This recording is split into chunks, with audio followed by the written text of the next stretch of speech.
లోక్సభ ఎన్నికల ప్రచారంలో కనబడుతున్న ఒకానొక దృశ్యం కేసీఆర్, రేవంత్ రెడ్డి ఎత్తుకు పై ఎత్తులు.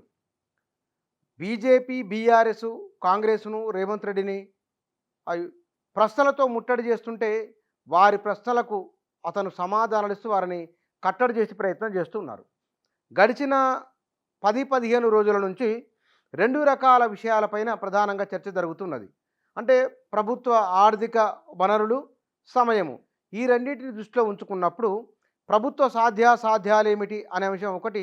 రెండవది, ఈ ఎన్నికల ముందు ప్రజలపైన, కొన్ని లక్షల కుటుంబాలపైన తక్షణ ప్రభావం చూపించే అంశాలను విపక్షాలు లేవనెత్తుతున్నాయి. అందులో ప్రధానమైంది రైతుల సమస్య.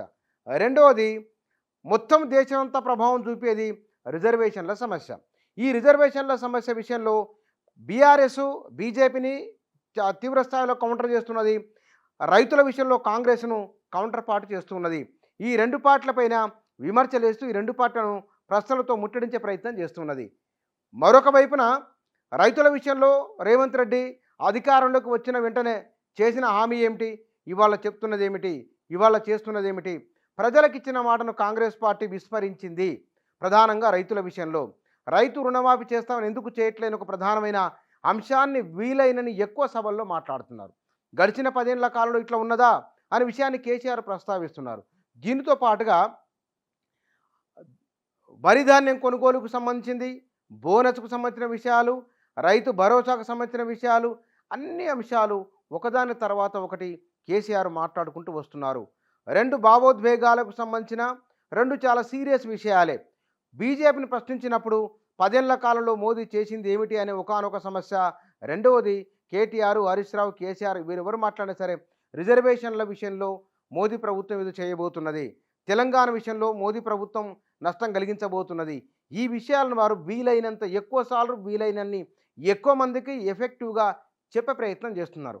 ఇక్కడ బీజేపీ, బీఆర్ఎస్ ఈ రెండు పార్టీలకు రేవంత్ రెడ్డి కౌంటర్ చెక్ వేసుకుంటూ వెళ్ళిపోతున్నారు. రైతుల విషయం ప్రస్తావనకు వచ్చినప్పుడు వారు అంటున్నది, ఏ ప్రాంతంలో ప్రముఖమైన దేవాలయం ఉంటే ఆ దేవుని మీద ఆయన ఒట్టేసి చెప్తున్నారు. యాదాద్రికి వెళ్ళినప్పుడు, యాదగిరి గుట్టకు పోయినప్పుడు యాదగిరి లక్ష్మీ నరసింహస్వామి సాక్షిగా చెప్తున్నా, నేను 15 ఆగస్టులో రుణమాఫీ చేస్తా అన్నారు. అది ప్రజల నమ్మకాన్ని కలిగించే అంశం. అది పెద్దమ్మ జూబ్లీహిల్స్ పెద్దమ్మ గుడి మీద, పెద్దమ్మ తల్లి మీద ఒట్టేసి చెప్తున్నా, నేను రుణమాఫీ చేస్తానని చెప్పడం. ఆ మైబునార్ వెళ్ళినప్పుడు స్థానిక దేవుళ్ళు ఎవరుంటే ఆ దేవుళ్ళ మీద ఒట్టేసి చెప్పడం. ఇట్లా చెప్పడం వలన ఆయన భగవంతుని పైనే ఒట్టేస్తున్నారు, భరోసా ఉన్నట్లే కదా అని ఒక బలమైన నమ్మకాన్ని, హామీని రేవంత్ రెడ్డి ఇస్తున్నారు. అటు విపక్షం నుంచి ఒకానొక ప్రశ్న రావడంతోనే వెనువెంటనే సమాధానం. ఇవాళ సభలో పొద్దున సభలో కేసీఆరో లేకపోతే కనుక బీజేపీ కిషన్ రెడ్డో ఇంకెవరో మాట్లాడితే కనుక దానికి 1 గంట 2 గంటలో రేవంత్ రెడ్డి ఏదో ఒక సభలో సమాధానం ఇస్తున్నారు. అట్లా వచ్చిన వాటిల్లో రుణమాఫీకి సంబంధించింది ఒకటి. రెండవది, రైతు భరోసాకు సంబంధించిన వాటిల్లో, రైతు భరోసా విషయంలో రేవంత్ రెడ్డి ఏం చేయబోతున్నారు, తర్వాత ఈయన డబ్బులు ఎక్కడి నుంచి తీసుకొని వస్తారు, సాధ్యమేనా, అయినా కౌలు రైతులు ఎంతమంది ఉన్నారు, మరి అసలు యజమానులకు కౌలు రైతులకు మధ్య వివాదం వస్తే దాని పరిష్కారం ఏమిటి, దీనికి శాస్త్రీయమైన అధ్యయనం ఏమన్నా ఉందా, ఇలాంటి ప్రశ్నలు వరుసగా వస్తూ ఉన్నాయి. సరిగ్గా ఎన్నికలకు ముందు అంటే సుమారుగా ఒక 20-25 లక్షల కుటుంబాలు కౌలు రైతులవి ఉన్నాయి. 68 నుంచి 70 లక్షల కుటుంబాలు రైతులవి ఉన్నాయి. అంటే 1 కోటి కుటుంబాలపైన ప్రభావం చూపే అంశాన్ని రేవంత్ రెడ్డి సునాయాసంగా అన్నారు. రైతులకు ఇస్తాము, కౌలు రైతులకు రైతు భరోసా ఇస్తామన్నారు. అంటే ఇది ఈ లోక్సభ ఎన్నికలు అయిపోయిన వెంటనే ఇప్పుడు వచ్చే ఖరీఫ్ సీజన్లో, అంటే June to September kharif season, ఈ ఖరీఫ్ సీజన్లో రైతు భరోసా, పెట్టుబడి సాయము ఏటా వారిస్తని చెప్పిన 15,000 రూపాయలు. అంటే గత ప్రభుత్వమేమో 10,000 అన్నది, ఈయన దాన్ని 15,000 అన్నారు. వీలైతే ఇక్కడ పంచడంలో రైతులకు, కౌలు రైతులకు ఇవ్వడం వలన మొత్తం బడ్జెట్ పైన పడుతున్న భారం ఎంత, 22,500 కోట్ల రూపాయలు రైతులకు ఆ మేరకు ఇస్తే అంత అవుతుంది. కేసీఆర్ ఒక మాట అన్నారు, మేము రైతు బంధు అందరికి ఇచ్చినాం, మీరు ఇవ్వట్లేదని. వెంటనే రేవంత్ రెడ్డి అన్నారు, రోడ్లకు, రియల్ ఎస్టేట్లకు ఎట్టిస్తారు రైతు బంధు అని అన్నారు. లాజికల్గా క్వశ్చన్ చేసుకుంటూ రావడం, వాటికి జవాబు ఇవ్వడము, వారు చేస్తున్న ప్రశ్నలకు రేవంత్ రెడ్డిని ప్రశ్నలతో ముట్టడించాలనుకున్నప్పుడు వారిని ఎక్కడికక్కడ కట్టడి చేసుకుంటూ వస్తున్నారు. వారు ఎత్తులేస్తే రేవంత్ రెడ్డి పై ఎత్తేస్తూ ఉన్నారు. అందుకోసమనే నరేంద్ర మోదీ, అమిత్ షాలు గడిచిన మనం ఎన్నికల్లో 2019 లోక్సభ ఎన్నికల సమయంలో వారు ఏం మాట్లాడినా సరే కాంగ్రెస్ పార్టీ బలమైన కౌంటర్ ఇవ్వలేకపోయింది. కానీ ఇవాళ ఎందుకో మొదటి విడత లోక్సభ ఎన్నికలు అయిపోయిన తర్వాత నరేంద్ర మోదీ మాటల్లో మార్పు వచ్చింది. ఆయన మాట తీరు మారింది. ఆదిలాబాద్లో మాట్లాడినప్పుడు మొత్తం భారతదేశం అంతా తన కుటుంబం అన్నారు. మన రాజస్థాన్ ఎన్నికల ర్యాలీలో ఆయన టోన్ మారిపోయింది. వరుసగా ఉత్తరాదిన మాట్లాడుతున్న బహిరంగ సభల్లో ఫలానా వారికి ఇతరుల సంపద మొత్తం పంచిపెడతారు అని చెప్పడం, ఇదంతా కూడా మారిన ధోరణికి. దీంతో పాటుగా రిజర్వేషన్ల రద్దు అనేది, వారు ముస్లిం రిజర్వేషన్ల రద్దు అన్నారు, అంటే మతపరమైన రిజర్వేషన్ల రద్దు అన్నారు. అది కాంగ్రెస్ పార్టీ గతంలో మండల కమిషన్ విషయాన్ని రేవంత్ రెడ్డి ప్రస్తావించడము, ఎస్సీ ఎస్టీ బీసీల రిజర్వేషన్లు ఉండవని చెప్పడం, ఆ తర్వాత ఒక డీప్ ఫేక్ వీడియో బయటికి రావడం అమిత్ షాది, దానిపైన రేవంత్ రెడ్డి పైన కేసు కావడం, ఢిల్లీ పోలీసులు నోటీసులు ఇవ్వడం, ఢిల్లీకి రమ్మని చెప్పడం, ఇదంతా అమిత్ షా మోదీలను చాలా సీరియస్గా కౌంటర్, అది గుడ్ ఆర్ బ్యాడ్, రాజకీయంగా వారు ఒక మైండ్ గేమ్ ఆడుతున్నప్పుడు ఈయనంతకు మించి ఒక అడుగు ముందుకేస్తున్నారు. వాళ్ళు ముట్టడించాలనుకుంటే ఈయన కట్టడి చేస్తున్నారు. వాళ్ళు ఒక ఎత్తేస్తే కనుక ఈయన పై ఎత్తేసుకుంటారు, రేవంత్ రెడ్డి వస్తున్నారు. అంటే ఇది కాంగ్రెస్, బీజేపీ, బీఆర్ఎస్ ఈ రెండు పార్టీలకు రేవంత్ రెడ్డి ఎక్కడికక్కడ చెక్ పెట్టుకుంటూ వస్తున్నారు. వారు ఎత్తులేస్తే అయినా రైతుల విషయం అన్నప్పుడు, లేదా తెలంగాణ అంశాన్ని తీసుకున్నప్పుడు, తెలంగాణ ప్రయోజనాల విషయం తీసుకున్నప్పుడు వారు ఒక రకంగా రేవంత్ రెడ్డి ఒకవైపు నుంచి ప్రశ్న చేసుకుంటూ వస్తే మరోవైపు నుంచి ఆయన సమాధానం ఇచ్చుకుంటూ వస్తున్నారు.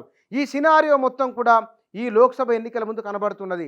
అంటే ఎంత సీరియస్గా ఉంటే ముందుకు వెళ్తున్నదో అర్థం చేసుకోవచ్చు. ఇక్కడ రేవంత్ రెడ్డి చెప్పిన ఒకానొక మాటని ఇక్కడ గుర్తు చేయాలి. వారన్న మాట ఏమిటి అంటే, సీఎం రేవంత్కు నోటీసులు, రేపు విచారణకు హాజరు కావాలన్న ఢిల్లీ పోలీసులు, మరో 4 కాంగ్రెస్ నేతలకు కూడా నోటీసులు, రిజర్వేషన్లపై అమిత్ షా వ్యాఖ్యలను వక్రీకరించారంటూ కేంద్ర హోంమంత్రిత్వ శాఖ భాజపా ఫిర్యాదు కేసు నమోదు. దీనికి ఈయనేమన్నారు, రేవంత్ రెడ్డి ఏమన్నారు, వీరన్నమాట భయపడేది లేదు భాజపాపై పోరాటం చేస్తున్నందుకే. భాజపాపై పోరాటం చేసేవారికి అమిత్ షా నోటీసులు పంపిస్తున్నారని సీఎం రేవంత్ రెడ్డి ఆరోపించారు. ఢిల్లీ పోలీసులు ఇచ్చిన నోటీసులపై కర్ణాటకలోని సేడంలో జరిగిన ఎన్నికల ప్రచార సభలో పాల్గొన్న ఆయన స్పందించారు. ఎన్నికల్లో గెలిచేందుకు తన ప్రత్యర్థులపై మోదీ ఇంతకాలం ఈడీ, సిబిఐలను ప్రయోగించారు. ఇప్పుడు ఢిల్లీ పోలీసులను వినియోగించుకుంటున్నారు. సామాజిక మాధ్యమంలో ఏదో పోస్టు చేశారన్న నెపంతో నాపై ఢిల్లీ పోలీసులను పంపారు.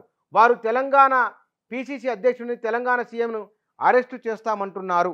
అంటే ఈయన చెప్పడం ఇక్కడ తెలంగాణ పిసిసి అధ్యక్షుడిని, తెలంగాణ ముఖ్యమంత్రిని, ఒక రాష్ట్ర ముఖ్యమంత్రిని, జాతీయ పార్టీ సంబంధించిన ఒక రాష్ట్ర శాఖ అధ్యక్షుడిని అరెస్టు చేస్తామని చెప్తున్నారు. అంటే వారు అక్కడి నుంచి వేసిన ఒకానొక ప్రశ్నకు ఈ విధంగా రేవంత్ రెడ్డి జవాబున్నది. ఇక్కడ గమనించాల్సిన మరొక విషయము, కేసీఆర్ వారు మాట్లాడుతున్న మాటలలో మన ఓట్లు సీట్లు కావాలి, మన ఇక్కట్లు పట్టవా, ఈ దద్దమ్మలు మనకెందుకు, కేసీఆర్ అంటున్న మాట. దానికి రేవంత్ రెడ్డి చెప్తున్నది కరెంటు విషయంలో, నీళ్ల విషయంలో ఎప్పటికప్పుడు బట్టి స్పందిస్తున్నారు. ఉస్మానియా యూనివర్సిటీలో కరెంటు నీళ్ళ సమస్య లేదు, విద్యార్థులు అక్కడనే ఉండవచ్చు అని ఒక కథనం ఒక పత్రికలో వచ్చింది. మరొక రకంగా మరో పత్రిక వచ్చింది. ఇట్లా మహిళలకు 2,500 రూపాయలు ఎప్పుడు ఇవ్వబోతున్నారు, ఇస్తారా ఇవ్వర ప్రశ్న రావడానికి ముందే సరిగ్గా 3 రోజుల ముందు రేవంత్ మంత్రివర్గంలో ఒక మంత్రి లోక్సభ ఎన్నికలు అయిపోయిన వెంటనే 2,500 రూపాయల నగదు ఇవ్వబోతున్నామని చెప్పడం. అంటే విపక్షాలు ఎత్తులు వేసుకుంటూ వస్తే కాంగ్రెసు దానికి కౌంటర్ పార్ట్గా పై ఎత్తులు వేసుకుంటూ వస్తున్నది. ఈ లోక్సభ ఎన్నికల్లో 2 అంశాలు ప్రధాన ఎజెండాలైనవి. 1 రైతులు, 2 రిజర్వేషన్లు. ఈ రైతులు, రిజర్వేషన్లు ఈసారి లోక్సభ ఎన్నికల్లో జాతీయ స్థాయి మేనిఫెస్టోల కంటే కూడా రిజర్వేషన్ల అంశమే చాలా ప్రధానమైంది. వికసిత్ భారత్ ఎక్కడున్నది, 5 నాయి 25 గ్యారంటీ ఎక్కడున్నది, ఇవి అప్రాధాన్యమైపోయినాయి. రిజర్వేషన్లు ఒక ప్రధానమైన అంశంగా ఈసారి 2024 లోక్సభ ఎన్నికల్లో కనబడుతున్నది. ఇక్కడ ఎత్తులు పై ఎత్తులలో రేవంత్ రెడ్డి తెలంగాణ రాష్ట్రం విషయానికి వస్తే కనుక ఒకవైపున ముఖ్యమంత్రి, మరొక వైపున మాజీ ముఖ్యమంత్రి, బీజేపీ నాయకులు కనబడుతున్న ఎత్తుల పై ఎత్తుల వ్యూహ ప్రతివ్యూహాల దృశ్యం ఇది.